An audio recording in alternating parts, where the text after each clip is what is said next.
Senior నటుడు రాజేంద్ర ప్రసాద్ ఇంట్లో తీవ్ర విషాదం చోటు చేసుకుంది. గుండెపోటుతో రాజేంద్ర ప్రసాద్ కూతురు గాయత్రి ప్రాణాలు కోల్పోయారు. నిన్న గుండెపోటు రావడంతో కుటుంబ సభ్యులు గాయత్రిని హైదరాబాద్లోని ఏఐజీ ఆసుపత్రికి తరలించారు. చికిత్స పొందుతూ ఈరోజు తెల్లవారుజామున గాయత్రి ప్రాణాలు కోల్పోయారు.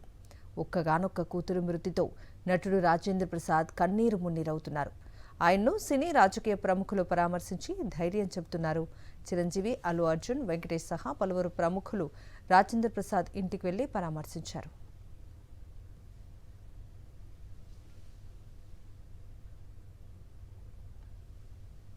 సగం కూడా కాలేదు జీవితకాలంలో.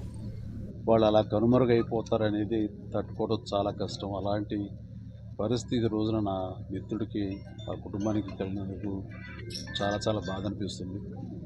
అలాంటి నా మిత్రుడు మళ్ళీ తిరిగి త్వరగా కోలుకోవాలని, ఈ విషాదం నుంచి కోలుకొని అందరికీ వినోదం పంచిపెట్టాలని, దైనందిన జీవితంలో ఎంత త్వరగా తను బయటికి రాగలిగితే, తన కుటుంబం ఈ బాధ నుంచి ఎంత త్వరగా బలం చేకూర్చుని వాళ్ళు రాగలిగితే బాగుంటుందని, అలా ఉండాలని కోరుకుంటా. భగవంతుని వాళ్ళందరికీ మనోధైర్యం ఇవ్వాలని కోరుకుంటూ, ఆ చనిపోయిన పాపకి ఆత్మ శాంతి కలగాలని కోరుకుంటాను.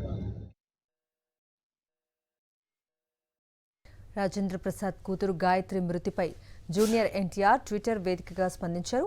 నాకు అత్యంత ఆప్తులైన రాజేంద్ర ప్రసాద్ కుమార్తె గాయత్రి మరణం చాలా విషాదకరమని ట్వీట్ చేశారు ఆయన. రాజేంద్ర ప్రసాద్ కుటుంబ సభ్యులకు ప్రగాఢ సానుభూతిని తెలియజేశారు.